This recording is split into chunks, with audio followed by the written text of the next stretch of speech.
Hello friends, अब हम शुरू करने जा रहे हैं शांति चैप्टर के जो नोट्स हमने पार्ट 1 में देखा था। आज इसका पार्ट 2 हम करने जा रहे हैं। जैसे कि स्टूडेंट्स आप देख सकते हो यहाँ पर आपका जो शांति का जो अर्थ है हमारा, ये आज हम इस टॉपिक को पढ़ेंगे। तो सबसे पहले हम शुरू करने जा रहे हैं इसके अंदर।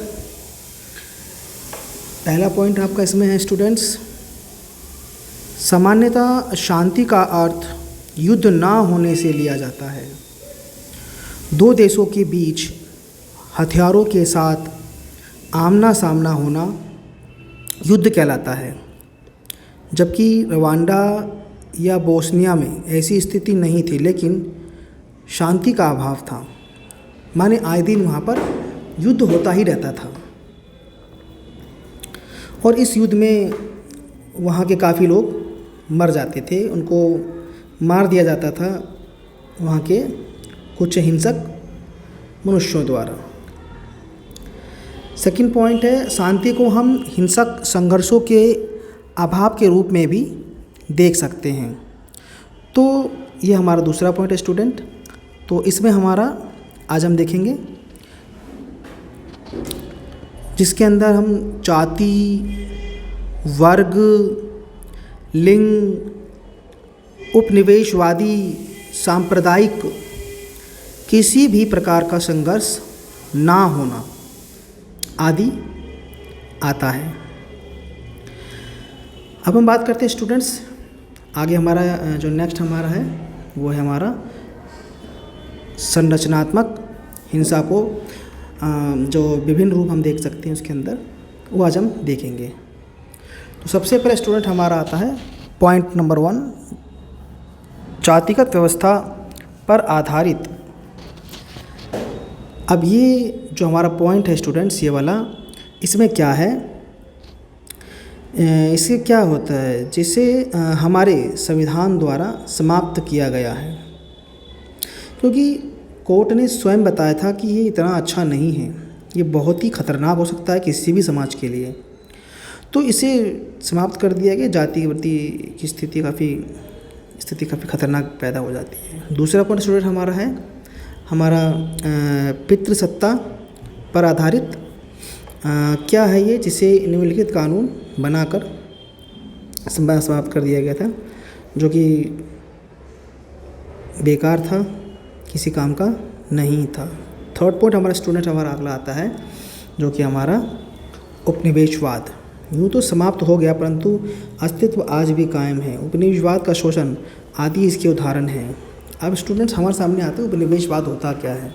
तो स्टूडेंट मैं बताना चाहूँगा आपको, उपनिवेशवाद ही होता है कि जो अंग्रेज़ थे वो, जैसे कि आप जानते हो, कब्जा करते थे देश पर, तो वो अपना ही कब्जा किए हुए हिस्से को उसी को हम उपनिवेशवाद के नाम से जानते हैं। तो ये उपनिवेशवाद जिसमें कब्जा करके वो काफ़ी परेशान करते थे। नेक्स्ट पॉइंट हमारा स्टूडेंट हमारा है रंगभेद, सांप्रदायिकता व नस्ल आधारित समूह आज भी देखे जा सकते हैं। हिटलर से लेकर आज तक के उदाहरण लिए जा सकते हैं। हिंसा व भेदभाव का प्रभाव व्यक्ति की मनोवैज्ञानिक व शारीरिक दोनों स्थितियों में पड़ता है।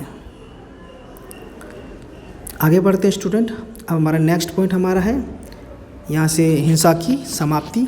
कैसे हिंसा की समाप्ति हो सकती है, इस पर हम बात करते हैं स्टूडेंट। तो सबसे पहला पॉइंट है संयुक्त राष्ट्रीय शैक्षणिक, वैज्ञानिक एवं सांस्कृतिक संगठन, जिसे हम यूनिसेफ के नाम से जानते हैं, के अनुसार चूँकि युद्ध का आरंभ लोगों के दिमाग से होता है, इसीलिए शांति के बचाव को भी लोगों के दिमाग में ही रचे जाने चाहिए। नेक्स्ट पॉइंट स्टूडेंट हमारा, क्या हिंसा कभी शांति को प्रोत्साहित कर सकती है?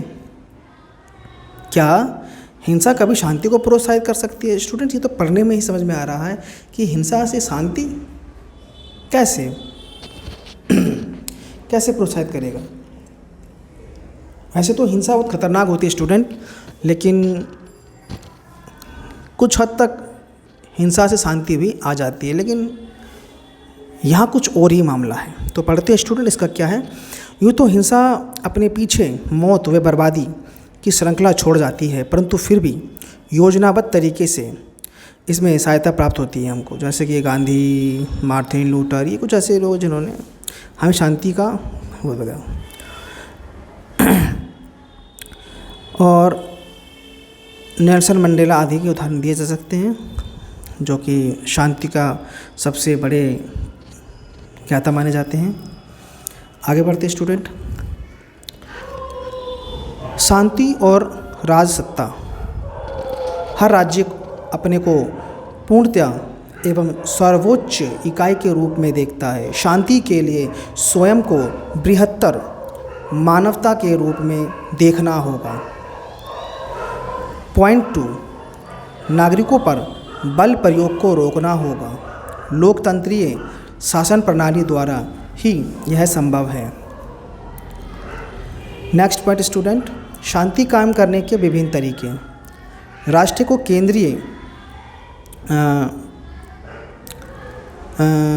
केंद्रीय स्थान देना, उनकी संप्रभुता का आदर करना होता है। सेकंड पॉइंट, राष्ट्रों की आपसी प्रतिद्वंद्विता के कम करके एक आर्थिक एकीकरण से राजनीतिक एकीकरण की ओर बढ़ना भी इस शांति कायम करने की दूसरी व्यवस्था हो सकती है। थर्ड पॉइंट स्टूडेंट हमारा वैश्वीकरण की प्रक्रिया। और जो फोर्थ स्टूडेंट वो हमारा निशस्त्रीकरण को अपना कर, यानी कि किसी को भी ना युद्ध करना, ना करने देना, आराम से अपना शांति जीवन जीना। तो कुछ समस्या भी आ जाती है। तो अब हम पढ़ेंगे समकालीन चुनौतियाँ। तो स्टूडेंट अब हम पढ़ेंगे समकालीन चुनौतियाँ। इसका पहला पॉइंट है दबंग राष्ट्रों को प्रभावपूर्ण प्रदर्शन। इराक में अमेरिका का दखल। आतंकवाद। नंबर 2, आतंकवाद का स्वार्थपूर्ण आचरण। इन ताकतों द्वारा जैविक रासायनिक हथियारों के इस्तेमाल की आशंका। अंतर्राष्ट्रीय हस्तक्षेप ना होना। गोरिल्ला युद्ध 1994 में तुत्सी लोगों का मारा जाना। रवांडा में खून खराबा पर कोई कदम नहीं उठाना भी शामिल है। इन सब के बावजूद भी कुछ ऐसे क्षेत्र हैं जहां पर आणविक हथियारों पर पाबंदी है। ऐसे कुल 6 क्षेत्र माने गए हैं स्टूडेंट। सबसे पहला दक्षिणी ध्रुवीय क्षेत्र, दूसरा लैटिन अमेरिका और कैरिबियन क्षेत्र। याद रखना स्टूडेंट, एग्जाम की दृष्टि से काफ़ी महत्वपूर्ण है। दक्षिण पूर्वी एशिया, फोर्थ अफ्रीका, फिफ्थ दक्षिण प्रशांत क्षेत्र व मंगोलिया। फिर हमारा आता है इसके अंदर अगला पॉइंट, समकालीन विश्व में शांति को प्राथमिकता दी जा रही है। शांति जो है अध्याय नामक ज्ञान की इस नई शाखा का भी सृजन हुआ है। सेकंड पॉइंट, यूएन की स्थापना 24 अक्टूबर 1945 को विश्व में शांति स्थापित करने के उद्देश्य से भी की गई थी, ताकि वो विश्व में शांति को बनाए रखें। कार्यकलाप की बात करते हैं स्टूडेंट कि इसका क्या कार्यकलाप है। सबसे पहला, हिंसा का सहारा लेना कभी कभी ज़रूरी हो जाता है। जर्मनी के नाजी शासन को उखाड़ फेंकने के लिए बाहरी सैनिक हस्तक्षेप का हवाला देते हुए कक्षा में वाद विवाद करें और शांति के बारे में छात्रों की राय जाने, तो ये हमारा कुछ ऐसा काम है जो हम इसको कर सकते हैं। तो स्टूडेंट इस तरह से हमारा ये चैप्टर जो शांति का था हमने इसे पूरा ख़त्म कर दिया। पार्ट 1 हमारा हमने पहले देख चुके हैं, ये हमारा सेकंड पार्ट था, जो कि फर्स्ट पार्ट में स्टूडेंट हमने स्मरणीय बिंदु को पूरा पढ़ा था और यहाँ से शांति का अर्थ से लेकर हमने इसे पूरा ख़त्म कर दिया है। आई होप स्टूडेंट्स आपको समझ में आया होगा। अगर आपको ये टॉपिक समझ में आया तो लाइक शेयर सब्सक्राइब ज़रूर करें।